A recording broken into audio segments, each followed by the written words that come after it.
selamat hari Minggu, selamat kita kembali berbakti di dalam nama Tuhan Yesus Kristus. Senang ya, saya lihat wajah, sudah lama. Tuhan Yesus memberkati kita semua yang hadir di tempat ini ya. Haleluya. Kita mau bersama-sama kita naikkan syukur, kita mau rasakan biarlah kemuliaan Tuhan boleh hadir di tempat ini. Kemuliaan Tuhan boleh memulihkan hati kita. Kemuliaan Tuhan boleh memberkati kehidupan kita. Kita yakin kita semua yang hadir diberkati. Haleluya. Haleluya. Kesehatan aja udah berkat ya. Kita datang, kita bisa berjalan, kita tidak di ICU, kita tidak sedang dirawat atau apapun itu, tapi kita masih boleh berjalan sampai di tempat ini dengan sehat, kuat yang daripada Tuhan. Maka dari itu kita akan memuliakan Tuhan kita yang sudah memberi kesehatan buat kita. Haleluya. Saya ingin kita bangkit berdiri. Kita akan menyanyikan lagu yang mengatakan Yesus kemuliaanmu, pulihkan hatiku. Haleluya.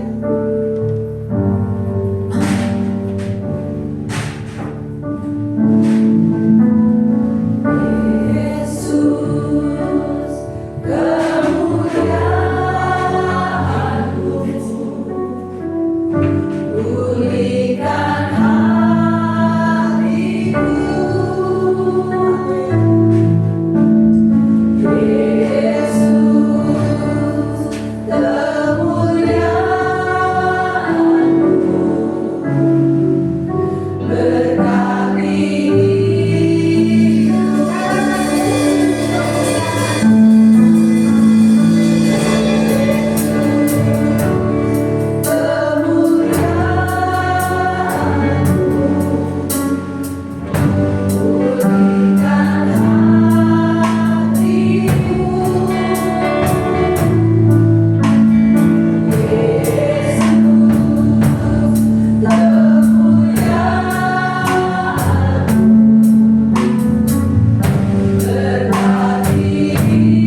bukan kuat dan gagah kami, tapi semua karena kasih karunia-Mu, anugerah-Mu yang begitu besar Tuhan, sehingga kami boleh berkumpul di rumah-Mu Tuhan pada pagi hari ini Bapa. Terima kasih Tuhan, terima kasih Bapa, kami mau memulai ibadah ini Bapa. Biarlah kami serahkan ibadah ini ke dalam tangan-Mu dari awal, pertengahan hingga akhirnya Tuhan Yesus. Biar Roh Allah yang bekerja berada di tengah-tengah kami, untuk kami boleh menikmati hadirat-Mu Tuhan pada pagi hari ini Tuhan.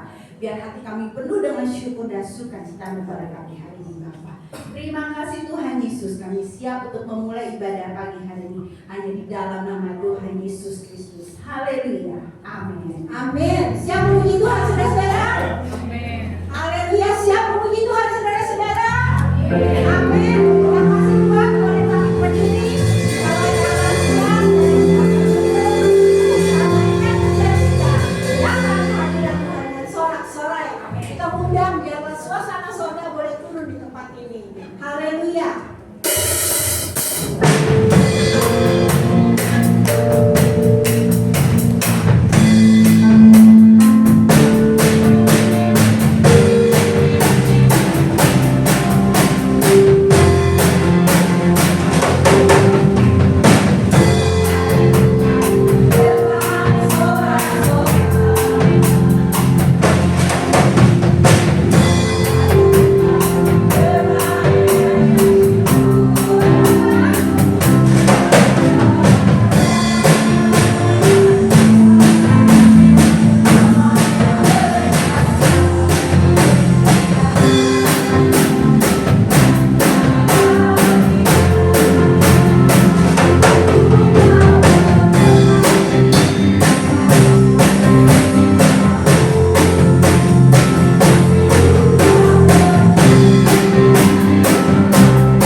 boleh menyaksikan, boleh memberi kekuatan juga bagi sekalian yang hadir. Kita boleh berbagi berkat apa yang Tuhan sudah tolong. Biarlah nama Tuhan yang dipermuliakan. Sambil kita menunggu, kita akan menyanyikan lagu yang mengatakan bahwa Tuhan kita dia tidak pernah gagal. Haleluya.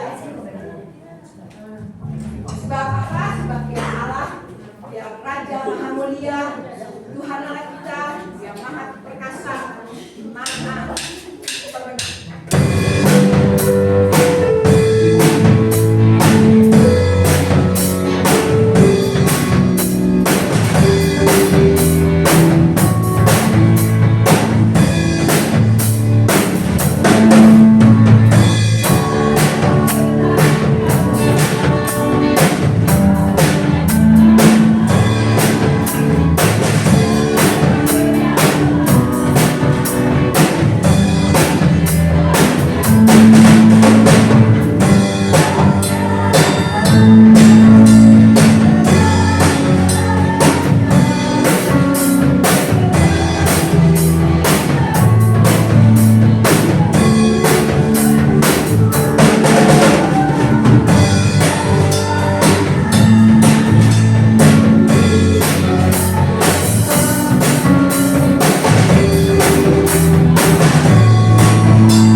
Saya menderita diabetes, oke kaki saya, yang ternyata UCT-nya.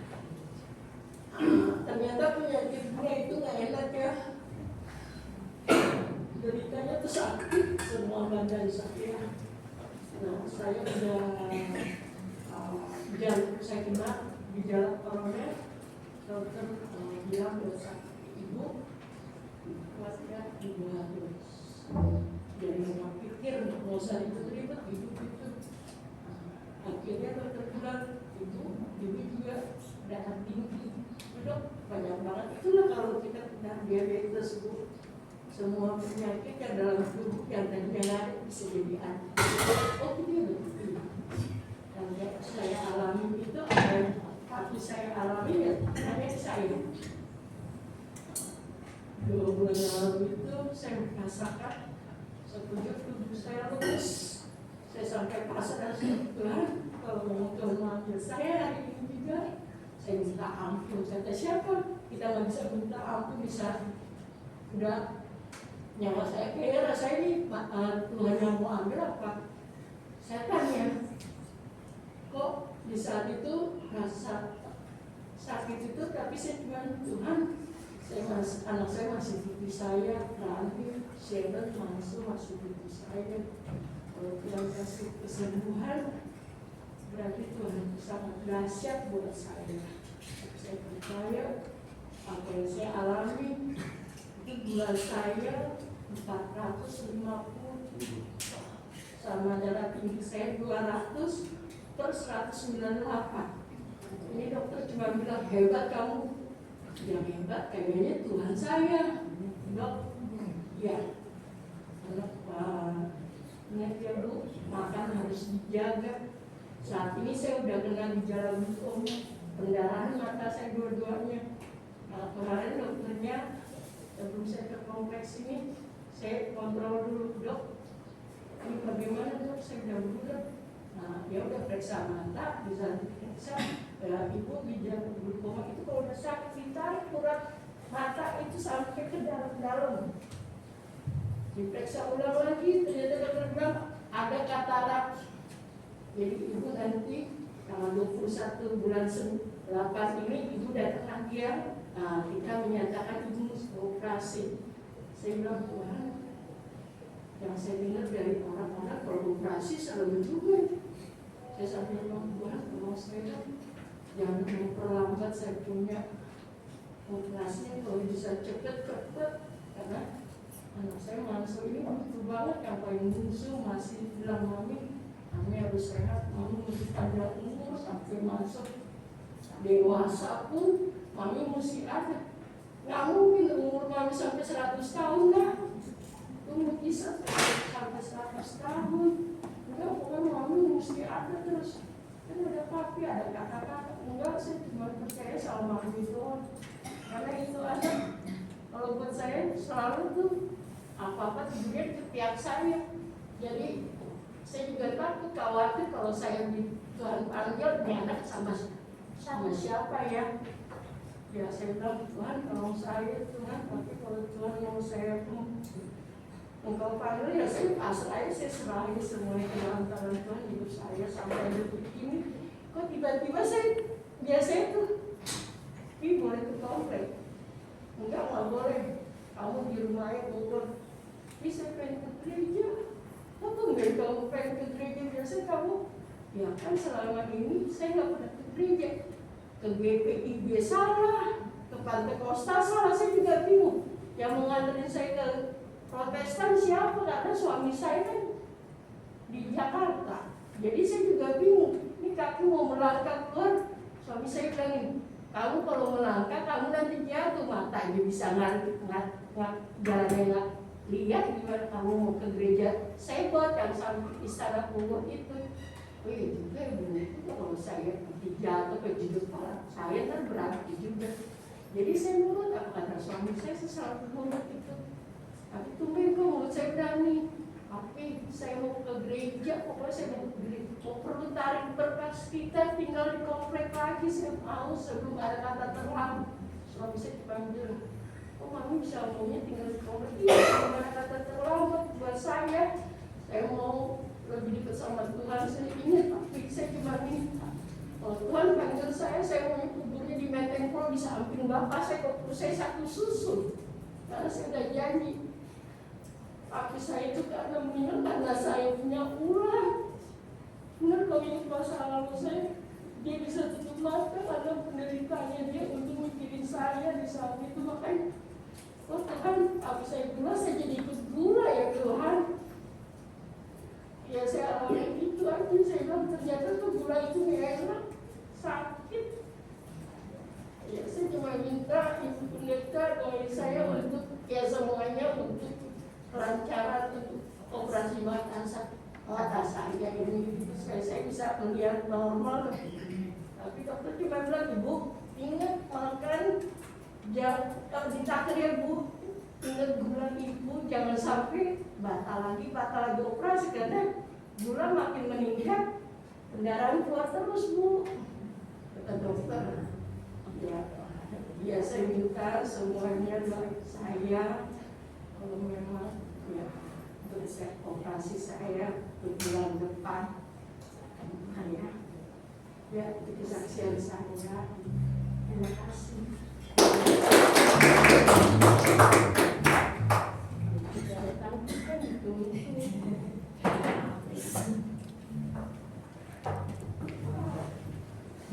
Puji Tuhan, Tuhan yang memberi kesembuhan buat Ibu Debbie Tengket, dan yang setia juga di dalam Tuhan.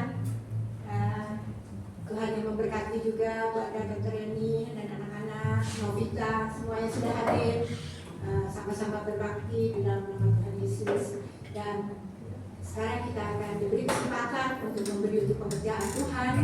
Yang pertama akan dijalankan, dan yang kedua boleh dibawa ke depan. Sebelumnya kita akan berdoa nanti Indonesia di dalam doa. Baik, terima kasih Tuhan untuk yang pada pagi hari ini Bapak. Sebentar Tuhan kami akan menjalankan persembahan. Dan kiranya Tuhan Kau yang memberkati setiap tangan memberi maupun juga memberi Tuhan. Biar Engkau yang memberkati setiap pekerjaan dan usaha kami Tuhan. Kami usahakan semoga dalam tangan-Mu hanya dalam nama Tuhan Yesus Kristus. Haleluya. Selamat memberi, kita akan menyanyikan lagu Allah itu baik, sungguh baik. Haleluya. Haleluya.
mau join jam 4.30 pagi melalui Zoom.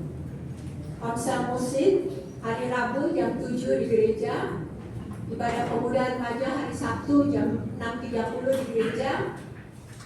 Ibadah sekolah minggu jam 8 pagi di gereja, dilanjutkan dengan ibadah raya minggu jam 10 di gereja. Terima kasih, Tuhan Yesus memberkati. Kita akan siapkan hati kita untuk mendengarkan firman Tuhan. Saya menjemput kembali kita berdiri. Kita menyanyikan lagu yang berjudul Mahkota Kehidupan. Bahwa kita tidak pernah menyesal mengiring Tuhan, karena kita tahu mahkota kehidupan yang menjadi bagian kita kalau kita sudah tidak di dunia ini lagi. Haleluya. Kita imani lagu ini. Sepanjang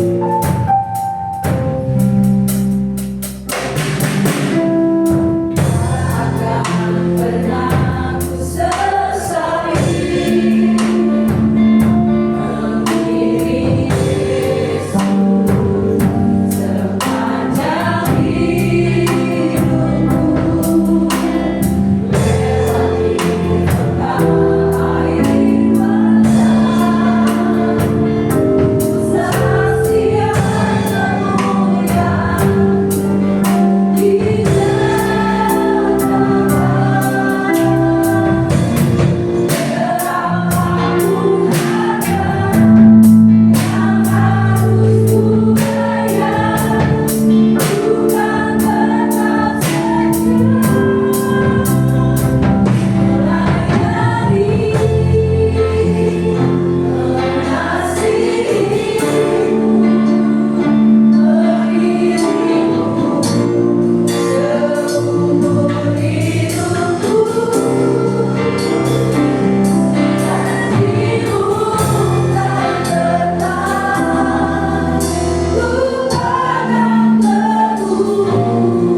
menjadi isi hati kami. Kesukaan bagi kami Tuhan untuk tetap mengiring dan melayani Engkau seumur hidup kami. Terima kasih Tuhan buat sukacitamu saat siang hari ini. Kami ada di dalam rumah, kami menikmati Engkau. Sukacitamu menjadi bagian bagi setiap kami. Saat kami memuji, saat kami menyembah Engkau, kami rasakan dan kami nikmati Engkau ada di tengah-tengah kami. Dan ini menjadi kekuatan yang baru, sukacita yang sempurna bagi kami. Terima kasih buat kehadiran-Mu di tengah-tengah kami Tuhan. Setiap pujian, pengagungan kami hanya kepada-Mu, Allah kami yang baik, yang luar biasa. Kebaikan yang Kau kerjakan bagi kami, segala pujian syukur kami hanya bagi-Mu.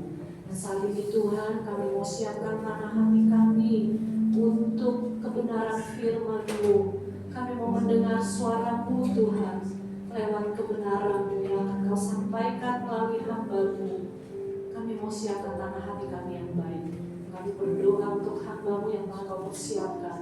Kau sendiri yang mengurapi hamba-Mu Tuhan.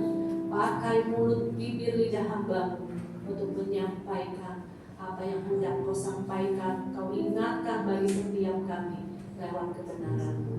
Urapan-Mu, hikmat-Mu menyertai hamba-Mu untuk bungkus dia dengan kuasa darah-Mu. Dan setiap kami yang ada siang hari ini, kami siap menerima berkat melalui kebenaran.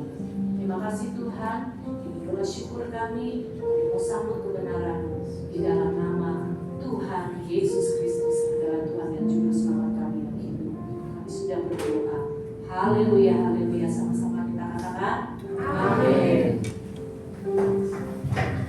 Silakan duduk, saya silakan kepada Bapak Pujo. Silakan Bapak.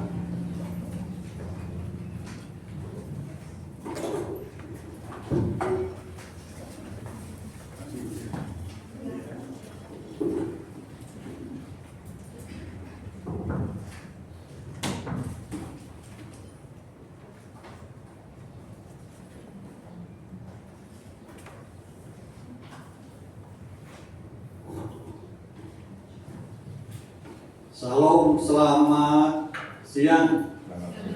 Ya, kembali kita mengucap syukur, berterima kasih kepada Tuhan. Ya, saat ini di tempat ini kembali Tuhan izinkan kita bisa berjumpa dan berkumpul bersama-sama dalam acara ibadah kita pada saat ini. Tak lupa saya ucapkan terima kasih ya, Sinmung Toto buat Ibu Gembala kita yang sekali lagi dalam kesempatan lagi untuk bertugas menyampaikan firman Tuhan pada saat ini. Terima kasih juga bagi rekan-rekan yang bertugas apapun bidangnya saat ini, termasuk jemaat Tuhan yang telah meluangkan waktunya untuk bergabung dalam acara ibadah kita saat ini. Terima kasih, termasuk kita diberkati lewat saksian Ibu Dewi Tengker yang semakin meneguhkan dan berharap kepada Tuhan kita, Yesus Kristus. Ya, dari tema ibadah kita hari ini adalah mengenai persembahan yang berkenan kepada Tuhan. Kita baca firman Tuhan di Kejadian 4 ayat 3 sampai 5. Kejadian 4 ayat 3 sampai 5. Kita baca bersama-sama ya dengan suara kencang yang semangat. Kita mulai 3, 2, 1. Setelah beberapa waktu lamanya, maka Kain mempersembahkan sebagian dari hasil tanah itu kepada Tuhan sebagai korban persembahan. Habel juga mempersembahkan korban persembahan dari anak sulung kambing dombanya, yakni lemah-lemahnya. Maka Tuhan memindahkan Habel dan korban persembahan itu. Tetapi Kain korban persembahan tidak diingatkannya. Lalu hati Kain menjadi sangat panas dan mukanya muram. Terima kasih. Nah, dalam kehidupan ini tentu ya kita berharap apa yang kita persembahkan kepada Tuhan. Ya, misal ibadah kita hari ini, pelayanan kita apapun bidangnya hari ini, pemberian kita berapapun jumlah hari ini dan seterusnya. tentu kita berharap diterima oleh Tuhan dengan senang hati. Saya yakin ya di dunia ini kayaknya nggak ada satupun manusia ketika dia mempersembahkan sesuatu, misalnya waktunya, tenaganya, pikirannya, perhatiannya, bahkan materinya ditolak ke Tuhan atau dengan sia-sia. Ya, nah Alkitab telah mengisahkan di mana dua orang bersaudara kakak beradik sama-sama memberi persembahan kepada Tuhan, ya, yaitu Kain dan Habel. Saya yakin juga mereka berdua pasti ya berharap apa yang mereka persembahkan kepada Tuhan diterima dengan senang hati oleh Tuhan. Tapi masalahnya adalah Tuhan hanya menerima salah satu, bukan dua-duanya, yaitu persembahan Habel, adiknya, ya, dan menolak ya sang kakak Kain. Nah, persembahannya, ya, jadi pertanyaannya mengapa Tuhan hanya menerima persembahan Habel, menolak persembahan Kain? Sekilas ya Tuhan tuh nggak adil, dikasih. Masa sih dua orang bersaudara kakak beradik sama-sama juga memberi persembahan kepada Tuhan, sama-sama juga berharap apa yang mereka persembahkan diterima oleh Tuhan, tapi Tuhan hanya menerima persembahan Habel. Apa alasannya? Jangan-jangan kayaknya ya Kain itu mempersembahkan hasil bumi di ladang kebunnya, sayur mayur, buah-buahan, cuma kol, ya, ada apa, lobak, wortel, pakcoy, ya, buah apel, buah nangka, buah nanas. Tuhan bilang mendingan yang punya persembahan Habel dari ternaknya, hasil peternakannya, kambing domba. Nah, kalau kambing domba dijual di pasar, nilainya lebih tinggi daripada sayur mayur. Ya, apa mungkin ya Tuhan berpikir seperti itu? Ya, nah ya, sehingga Tuhan memutuskan menolak persembahan Kain karena persembahannya. Nah, Alkitab mencatat persembahan Kain, profesi Kain adalah sebagai petani. Jadi kalau Kain mempersembahkan hasil bumi, sayur mayur, buah-buahan, cengli, kata orang Jepang, cengli, wajar, karena profesinya sebagai petani. Begitu juga Alkitab mencatat profesi Habel adalah sebagai peternak. Jadi kalau Habel mempersembahkan hasil ternaknya kambing domba, wajar juga, cengli juga, karena profesi Habel adalah sebagai peternak. Jadi lantas di mana kesalahan Kain sehingga Tuhan menolak persembahannya? Biar apa yang alami Kain, kita ambil hikmahnya, kita buat pelajaran sebagai umat Tuhan hidup zaman sekarang, ya, supaya kita tentu ya, kita berharap apa yang kita persembahkan Tuhan, waktu kita, tenaga kita, perhatian kita, pikiran kita, materi kita berharap diterima oleh Tuhan. Jadi kasus Kain ini biar jadi pelajaran buat kita yang sebagai umat Tuhan di zaman sekarang. Jadi ketika Tuhan memutuskan menolak persembahan Kain, bukan karena Kain mempersembahkan hasil bumi dari kebun ladangnya, cuma sayur mayur, cuma buah-buahan, bukan, tetapi lebih daripada karakter Kain, sikap hati Kain, ya, sikap hidup Kain, perbuatan Kain yang tidak menyenangkan Tuhan. Sebab itulah Tuhan menolak persembahan Kain. Terbukti ya, ketika Tuhan menolak persembahan Kain, karakter buruk Kain langsung nongol, ya, dia mulai nggak suka, ya, dia mulai panas hati, ya, mukanya muram, dia mulai marah-marah, dia mulai benci terhadap sang adik. Nah, ya, sang adik. Nah, jadi ketika Tuhan memutuskan menolak persembahan Kain, Tuhan tidak serta-merta menghukum Kain. Tuhan ajak Kain kongke, masih ada Kain ngobrol, bicara baik-baik, supaya Kain mau berubah, ya, supaya Kain mau berbuat baik, supaya Kain mau introspeksi. Kenapa sampai persembahannya ditolak ke Tuhan? Ya, nah, manusia sama wajar, tapi Tuhan maunya manusia itu sadar bahwa dia salah, ya, dia bisa berubah, tidak baik bisa berbuat baik. Itu Tuhan mau, ya. Jadi, ya, oleh sebab itu Tuhan satu berbicara kepada Kain, kenapa hatimu panas? Kenapa hatimu, mukamu muram? Kenapa kamu marah-marah? Kenapa kamu tidak mau berbaik? Kalau kamu berbuat baik, apakah mukamu tidak berseri? Hati-hati Kain. Kalau engkau tidak mau berbuat baik, dosa sudah merintai di depan pintu. Ia sedang menggoda engkau dan engkau harus berkuasa padanya. Itu kata Tuhan kepada Kain supaya mau berubah, mau berbuat baik seperti dikatakan dalam Kejadian 4 ayat 6 sampai 7. Firman Tuhan kepada Kain, mengapa hatimu panas dan mukamu muram? Apakah mukamu tidak akan berseri jika engkau berbuat baik? Tetapi jika engkau tidak berbuat baik, dosa sudah mengintip di depan itu. Ia sangat menggoda engkau, tetapi engkau harus berkuasa atasnya. Meskipun Kain tadi ingatkan, ditegur oleh Tuhan secara halus supaya Kain mau berubah, mau berbuat baik, introspeksi diri, tapi Kain tidak tertarik untuk berubah. Kain tidak tertarik untuk berbaik.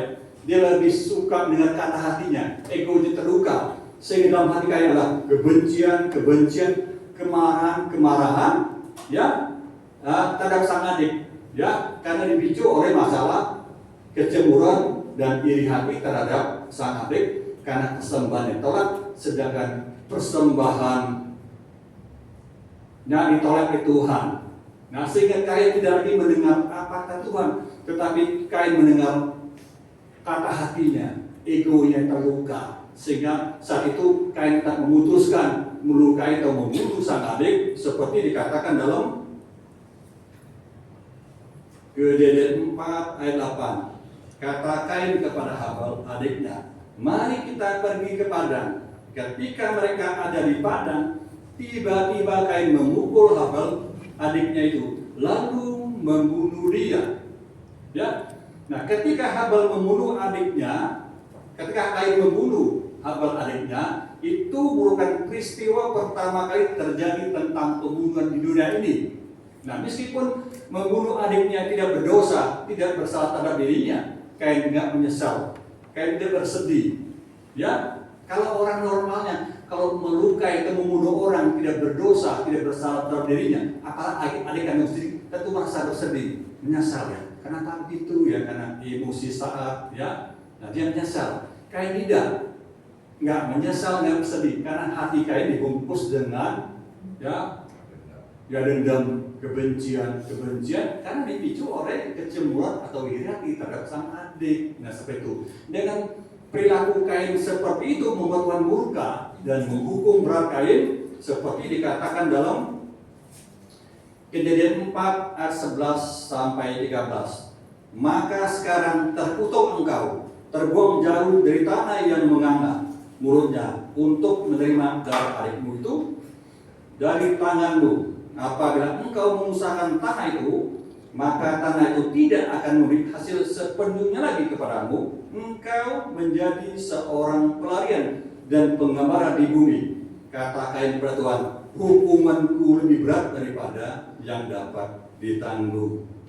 Ya, nah, apa yang dilakukan Kain, ya, itu penyakit klasik umat manusia sampai sekarang. Manusia itu lebih cenderung mempertahankan hatinya, luka egonya daripada mengalahkan kesombongannya. Ya, ketika Kain gagal menyelesaikan urusan dengan Tuhan, sehingga persembahannya ditolak oleh Tuhan, Kain jadi panas hati meluap-luap. Dia mulai benci, marah terhadap adiknya. Nah, hal-hal ini juga terjadi di kalangan kita umat Tuhan, orang percaya saat ini, di mana konflik, pertengkaran, permusuhan, kebencian terjadi bukan di latar belakangi masalah prinsip atau masalah lainnya, justru dipicu oleh rasa cemburu dan iri hati satu yang lain, tapi dibungkus dengan hal-hal yang sifat rohani. Jadi di luar nggak kelihatan, tapi dalam bergejolak. Ibadah kita rajin, doa kencang, pagi sore siap berdoa, peran aktif, persembahan oke. Tapi di luar itu kita tetap melakukan dosa, ya, seperti dilakukan Kain, dilakukan Kain, ya. Nah, oleh sebab itulah dosa itu digambarkan seperti binatang buas yang sedang mengintip depan pintu. Dosa itu sabar, hari ini tidak bisa, besok tunggu lagi. hari ini nggak ketemu, besok lagi sampai dengan minggu celah dikit, ya pulang dikit masuk menyerang, ya menyerang. Ya mungkin ada perasaan tersinggung, perasaan tidak dihargai, dikecewakan, tidak dihormati, ya dan seterusnya. Itu gampang memicu orang timbul rasa, ya rasa untuk berkonflik, ya satu yang lain, ya.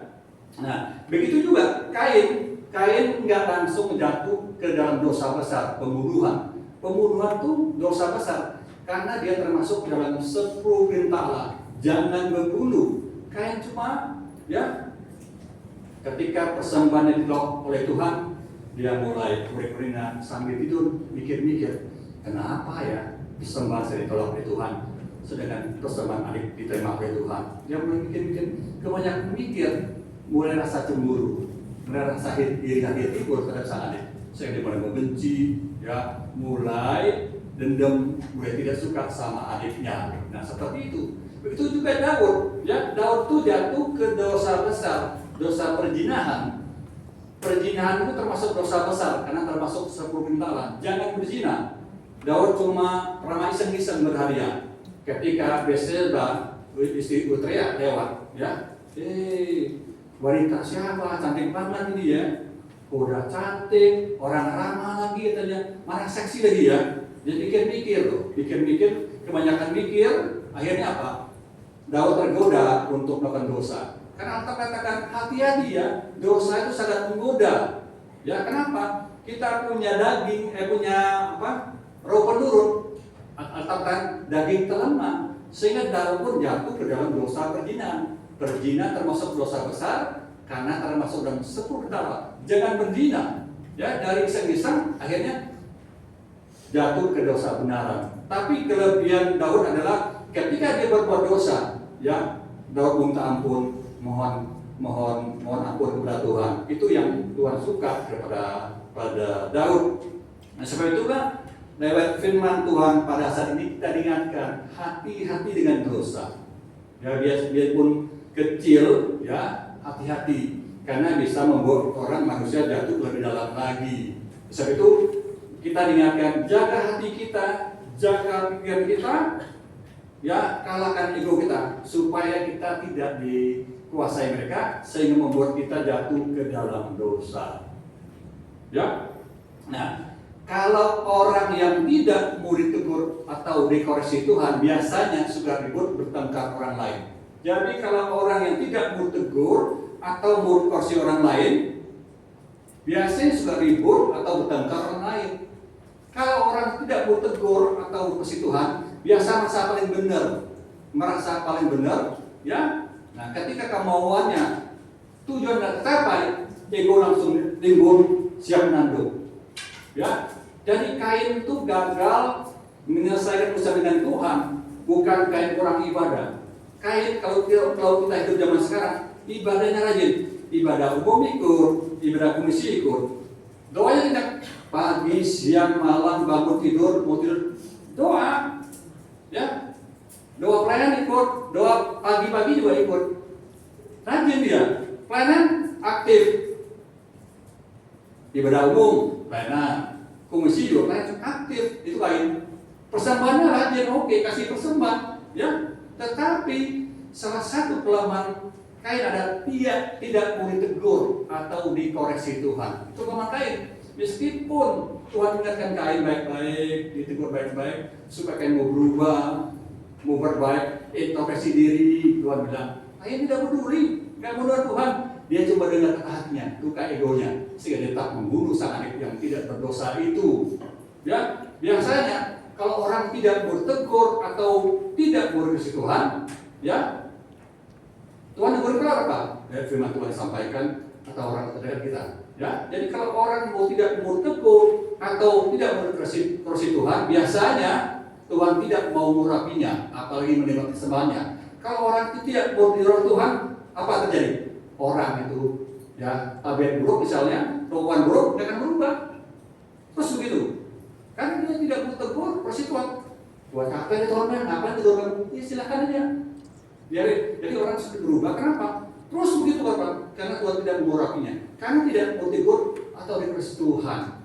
Ya, jadi salah satu ciri rohani palsu adalah orang berkat Tuhan, oke, mau disembahkan, oke, mau ditolong oleh Tuhan, oke, mau dong diselamatkan, persembahan diterima Tuhan, mau. Tapi ketika Tuhan tegur kita, koreksi kita, ada tersinggung, ya, tersinggung kita. Karena Tuhan mau koreksi kita, menegur kita supaya kita mau berubah, mau balik seperti kalian gitu loh, seperti itu. Tapi justru kali kita tersinggung, nah seperti itu, ya, tersinggung. Nah, ya, jadi apa alasannya persembahan Habel justru diterima oleh Tuhan? Nah, ya, sama ya. Ketika Tuhan memutuskan persembahan Habel bukan karena persembahannya, karena Habel mempersembahkan kambing domba, bukan, tapi lebih ke pribadi, sikap hati, cara hidup Habel, iman Habel yang menyenangkan Tuhan. Alkitab juga mengatakan Habel adalah saksi iman, atau artinya iman Habel telah menyenangkan hati Tuhan, seperti dikatakan di Ibrani 11 ayat 4. Karena imannya Habel telah mempersembahkan kepada Allah korban yang lebih baik daripada korban Kain. Dengan jalan itu ia memperoleh kesaksian kepadanya bahwa ia benar, karena Allah berkenan akan persembahannya itu. Dan karena iman ia masih berjalan sesudah ia mati. Jadi Alkitab mengatakan Habel orang benar, ya, dengan sikap hati, ya, cara hidup Habel seperti itu, pantaslah, ya, Habel bisa memberi persembahan lebih baik daripada sang kakak Kain. Sebab itulah Tuhan bersedia menerima persembahan Kain dengan senang hati. Nah, seperti dikatakan di awal tadi, dikatakan di Kejadian 4 ayat 3 sampai 4 tadi dikatakan. Nah, setelah beberapa waktu lamanya, maka Kain mempersembahkan sebagian dari hasil tanah itu kepada Tuhan sebagai korban persembahan. Habel juga mempersembahkan korban persembahan dari anak sulung kambing dombanya yang di lemak-lemaknya. Maka Tuhan mengindahkan Habel dan korban persembahan itu. Coba kita perhatikan kata Kain mempersembahkan sebagian dari hasil tanah itu kepada Tuhan sebagai korban persembahan. Kata sebagian artinya dalam kehidupannya Kain belum mengutamakan Tuhan. Mungkin bagi Kain Tuhan adalah nomor 2, nomor 3, bukan utama. Terbukti ketika Tuhan menegur, mengingatkan Kain secara halus supaya Kain mau berubah, mau perbaiki. Kain tidak peduli dengan teguran Tuhan. Justru dia mengikuti kata hatinya, luka egonya terluka, sehingga dia tetap memutuskan membunuh sang adik. Dari bisa digarisbawahi bahwa Kain tidak mengutamakan Tuhan dalam hidupnya. Seperti dikatakan, Kain hanya memberi sebagian hatinya, sebagian hidupnya, bukan semuanya. Ya, nah, dia juga dikatakan Habel juga mempersembahkan korban persembahan dari anak sulung kambing dombanya, yakni lemak-lemaknya. Maka Tuhan mengindahkan Habel dan korban persembahannya itu. Nah, coba kita perhatikan kata Habel juga mempersembahkan korban persembahan dari anak sulung kambing dombanya. Nah, sulung itu yang utama, yang pertama, anak sulung, anak pertama, buah sulung yang pertama. Dan kita perhatikan dalam hidupnya Habel telah mengutamakan Tuhan. Bagi Habel Tuhan adalah yang paling utama, bukan nomor 2, nomor 3, paling utama. Sebab itulah nggak heran, ya, Habel pun memberi pesan terbaik bagi Tuhan, dan Tuhan bersedia menerima persembahannya. Ya, jadi lewat firman Tuhan pada saat ini kita bisa simpulkan. Nah, ketika Tuhan memutuskan atau menerima persembahan seseorang, itu bukan masalah persembahannya, bukan sayur mayur, ya, bukan kambing domba, bukan emas permata, bukan uang berjuta, bukan, tetapi lebih kepada pribadinya, sikap hatinya, karakternya, cara hidupnya, imannya. Itulah dasarnya Tuhan menentukan menerima atau menolak persembahan seseorang. Ya, jadi ketika Tuhan memutuskan ya menerima persembahan seseorang, itu cara hidupnya, ya, cara hidupnya, sikap hatinya, imannya telah menyerahkan Tuhan. Orang itu termasuk orang yang boleh tegur, dikasihi Tuhan, dan orang itu pasti mengutamakan Tuhan dalam hidupnya. Sebaliknya, ya, ketika Tuhan menolak persembahan seorang, ya, bukan karena persembahannya, tapi sikap hatinya, ya, perbuatannya, ya, yang tidak menyembah Tuhan, ya, termasuk tidak boleh tegur, dikasihi Tuhan, dia tidak mengutamakan Tuhan dalam hidupnya. Tercontohkan seperti seorang Kain, ya, yang kita berpikir juga, oh, tugas saya di depan mimbar khotbah, WRC dan pemusik, LCD segala macam, lebih berharga, kita lebih berharga dari saudara-saudara kita cuma bantu-bantu lomba gereja, geser-geser batu biar rapi, coba bantu-bantu bersih halaman gereja, bantu keluar paket. Kita bilang, oh, kita lebih berharga. Itu pola pikir manusia, bukan pola pikir Tuhan. Ya, karena Tuhan tidak pernah melihat apa yang kita persembahkan, tapi siapa yang bersembah, bagaimana hidup kita, ya, sikap hati kita, iman kita Tuhan, itu dasarnya seperti itu, ya. Jadi tragedi Kain, ya, biar kita ambil hikmahnya, kita ambil pelajaran buat kita umat Tuhan yang hidup zaman sekarang. Saya yakin saat ini kita juga sama-sama memberi persembahan kepada Tuhan, waktu, tenaga, perhatian, pikir, bahkan materi kita. Saya yakin ya 100% kita pasti berharap apa yang kita persembahkan kepada Tuhan diterima oleh Tuhan, tidak berakhir dengan sia-sia, ya, seperti itu, ya. Jadi lelahkan dan sia-sia, seperti itu, ya. Tapi coba kita renungkan saat ini, bagaimana sikap hati kita, ya, sikap hidup kita, apa yang kita lakukan, iman kita bagaimana, apakah telah mengerti Tuhan? Kita termasuk orang yang belum tegur atau bersih Tuhan? Kita telah tahu Tuhan dalam hidup kita? Coba renungkan hati kita di dalam. Apakah ada kebencian, kemarahan, iri hati, dengki, ya, dendam, ya, permusuhan, ya, satu yang coba ada nggak renungin? Kalau ada, kalau masih ada, mungkin firman Tuhan saat ini mengingatkan kita, hai anakku, kenapa mukamu muram? Kenapa kamu marah-marah? Kenapa panas hatimu? Hai anakku, ya, kenapa kamu berbuat baik? Kalau kamu berbuat baik, apakah muka kamu berseri? Tapi hati-hati nak, jika kau tidak berbuat baik, dosa sudah menunggu di depan pintu. Ia sangat mengundang engkau harus berkuasa padanya. Nah, Tuhan mengingatkan kita untuk berubah, ya, introspeksi diri, berbuat baik, seperti kayak Billy bilang, ya. Mungkin ada masa itu masa lalu, ya, itu masa lalu kita nggak usah pikirkan. Sekarang Tuhan kan berubah, kita bertobat atas dosa-dosa kita. Jangan merasa kita benar. Oh, saya rajin ibadahnya, minggu ikut pelayanan aktif, doa aktif, pemberian oke. Kita merasa sudah benar di hadap Tuhan, sehingga kita harus melakukan dosa, ya, kita harus lakukan nggak sadar diri. Saya benar loh, ibadah rajin, doa kenceng, ya, semua oke. Dan oke, kita merasa udah di Tuhan sudah berkenan dan berkenan. Padahal itu bukan tolak ukur Tuhan itu bagus, tapi bukan tolak ukur Tuhan untuk menerima menolak persembahan kita. Tolak Tuhan, tolak pikir apa? Status apa? Tuhan hanya mengukur, ya, bagaimana sikap hati kita, tingkah laku kita, ya, sikap hidup kita saat kita memberi persembahan kepada Tuhan. Itulah yang Tuhan perhatikan, ya. Sampai di sini dulu firman Tuhan ini.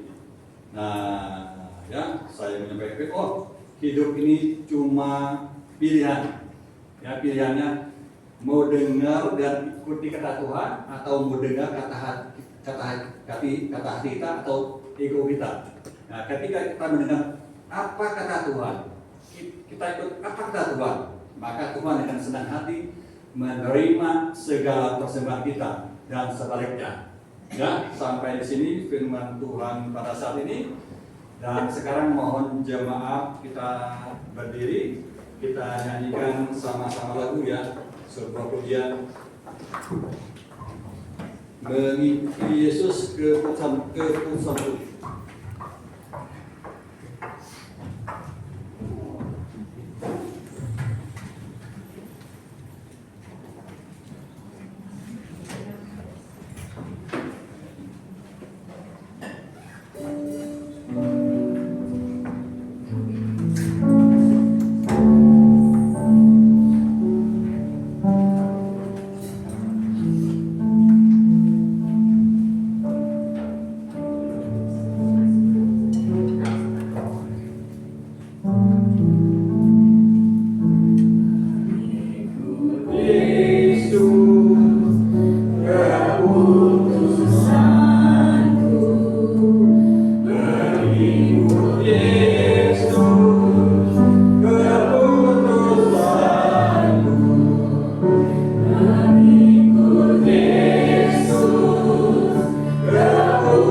Kami bersyukur atas firman-Mu yang telah sampaikan kepada kami saat ini. Firman mengingatkan kami ketika Engkau memutuskan menerima atau menolak persembahan seseorang, bukan karena masalah persembahannya, tetapi dari karena sikap hati mereka, cara hidup mereka, perilaku mereka yang berkenan kepadamu. Tuhan, ketika Engkau memutuskan menerima persembahan seseorang, berarti cara hidup mereka, sikap hati mereka telah berkenan kepadamu Tuhan, dan sebaliknya. Tuhan, terima kasih atas firman-Mu yang disampaikan kepada kami saat ini. Biarlah setiap firman Tuhan yang Tuhan taburkan kepada kami saat ini senantiasa mengingatkan kami agar kami menjaga sikap hati kami, perbuatan kami, iman kami kepadamu, sehingga Engkau pun dengan senang hati menerima segala persembahan kami. Terima kasih Tuhan atas firman-Mu. Tiba saatnya Tuhan kami akan mengadakan perjamuan kudus. Mohon sucikan kami Tuhan, mohon layakkan kami Tuhan sesuai dengan-Mu. Mohon kuduskanlah roti yang kami makan dan anggur yang kami minum. Kami telah berdoa dan mengucap syukur dalam nama Tuhan kami, Allah kami, Juru Selamat kami hidup di dalam nama Tuhan Yesus Kristus yang percaya kami. Amin. Dan kita siapkan roti dan anggur kita masing-masing.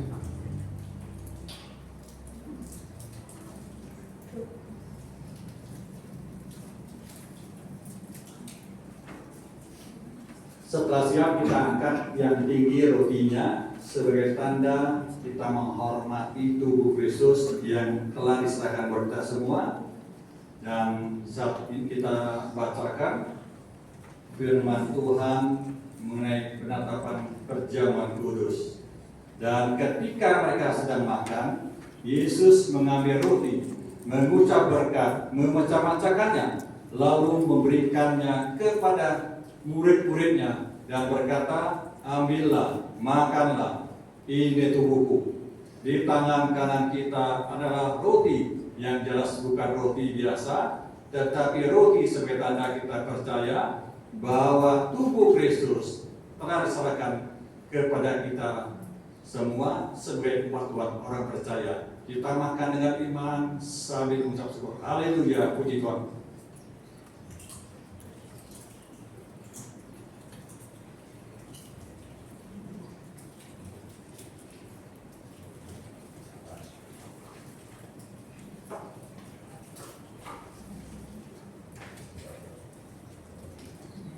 Sesudah itu, ia ambil cawan, mengucap syukur, lalu memberikannya kepada mereka dan berkata, minumlah kamu semua dari cawan ini, sebab ini darahku, darah perjanjian ditumpahkan bagi banyak orang untuk pengampunan dosa. Di tangan kanan kita adalah anggur yang jelas bukan anggur biasa, tetapi anggur sebagai tanda kita percaya bahwa darah Kristus telah ditumpahkan, dicurahkan untuk menyucikan dosa-dosa kita semua. Kita minum dengan iman sambil mengucap syukur. Haleluya, puji Tuhan. Tuhan, kembali kami mengucap syukur kepadamu. Kembali Tuhan berkati kami lewat perjamuan tubuh dan darah-Mu di hari yang sangat indah ini. Tuhan, kami percaya bahwa perjamuan ini bukan sekedar acara formalitas belaka, tetapi merupakan wujud syukur kami yang paling dalam. Kami tidak terlupa, kami terus mengingatkan betapa besar kasih-Mu Tuhan kepada kami sebagai umat-Mu, sehingga Kau rela mengorbankan segala buat kami, lewat tubuh-Mu, lewat darah-Mu, bahkan nyawa-Mu Tuhan Kau korbankan di tiang salib untuk menyucikan dosa-dosa kami semua, sehingga kami pun telah lahir sebagai manusia baru, sehingga kutuk dosa turunan, yaitu maut dan kebinasan, tidak berlaku lagi atas hidup kami, karena Tuhan pun telah menghentikan dosa-dosa kami. Tuhan, kiranya berkat Tuhan melimpahkan kami. Mohon berkati Tuhan setiap hamba-Mu yang bertugas saat ini maupun yang tidak bertugas. Mohon kami diberi kekuatan, kesehatan, hikmat daripada Tuhan ditambahkan terus pada kami Tuhan, sehingga kami dimampukan untuk menjalankan tugas-tugas kami yang dipercaya kepada kami, dan kami dimampukan untuk disambut berkat daripada Tuhan, sehingga nama Tuhan kami semakin tinggi, dimuliakan, ditinggikan. Tuhan, mohon berkati jemaat-Mu yang ada di tempat ini maupun di rumah. Tuhan, mohon berkati keluarga mereka Tuhan, orang tua mereka, suami istri, anak-anak mereka, bahkan sisi rumah tangga mereka Tuhan. Tuhan, mohon beri terbaik buat mereka. Tuhan, jauhkan mereka dari segala kekurangan, dari sakit penyakit, dari hal-hal yang Tuhan genapi. Tapi berkat Tuhan mengalir dalam hidup mereka, berkat jasmani, terutama juga berkat rohani. Tuhan, bagi yang bersedih, Tuhan kiranya hiburkan. Bagi yang letih, suruh mohon dihiburkan. Bagi yang memberat banyak masalah apapun, Tuhan, mohon lepaskan beban mereka.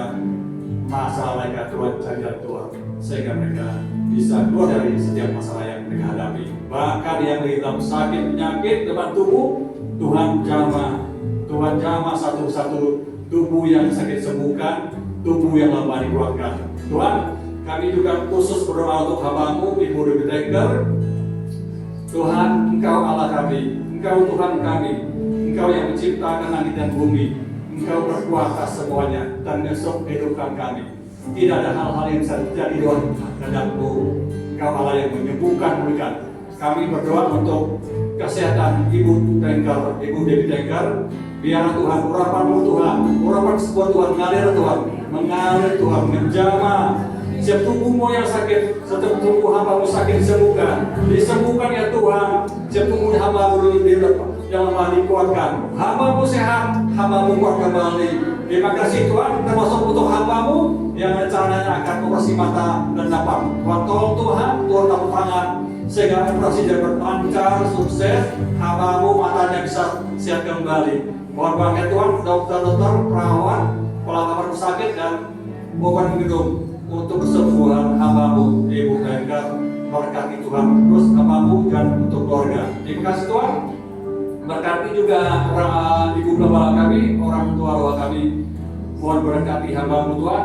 Mohon beri hamba-Mu kekuatan, kesehatan, hikmat daripada Tuhan ditambahkan terus padamu. Hamba-Mu dimampukan untuk pimpin umat-umat tempat ini maupun jauh kali menjadi satu berkat bagi kami semua. Dimanapun hamba-Mu berada, kiranya pertolongan Tuhan, pelindungan Tuhan terus menyertai hamba-Mu. Hamba-Mu dijauhkan hal-hal jahat, tapi damai-Mu, sukacita-Mu berkat Tuhan terus mengalir di dalam kehidupan hamba-Mu, juga untuk anak-anak, mantu dan cucu dan keluarga lain. Tuhan, mohon berkat juga sidang tempat ini semakin hari semakin diberkati. Terima kasih Tuhan. Dalam doa kami, ucapan syukur kami alaskan hanya dalam satu nama, Tuhan dalam Allah kami yang hidup, di dalam nama Tuhan Yesus. Yang percaya kan?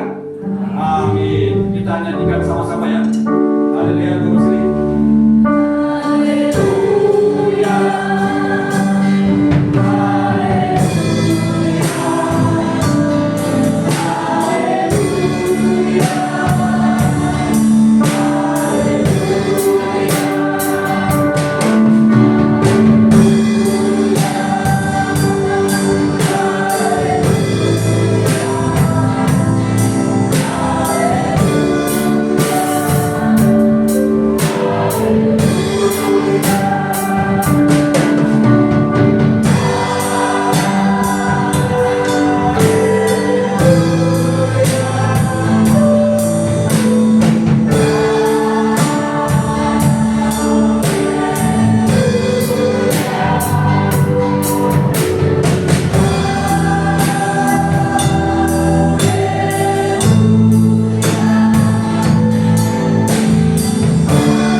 Mari kita kembali ke rumah kita masing-masing dengan membawa berkat, rahmat, anugerah dari Allah, cinta, kasih sayang dari Tuhan kita Yesus Kristus.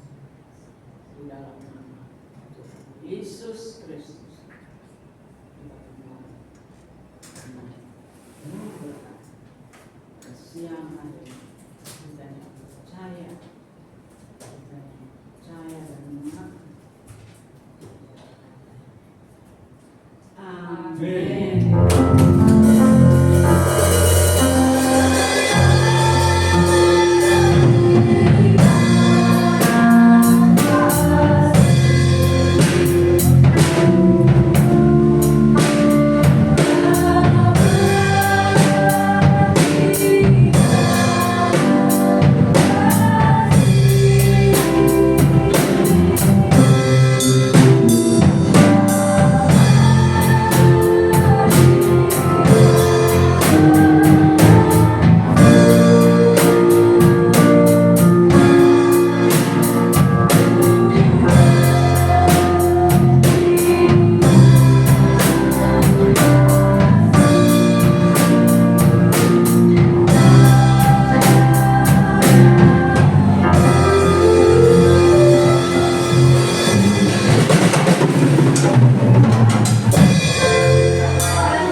Hah?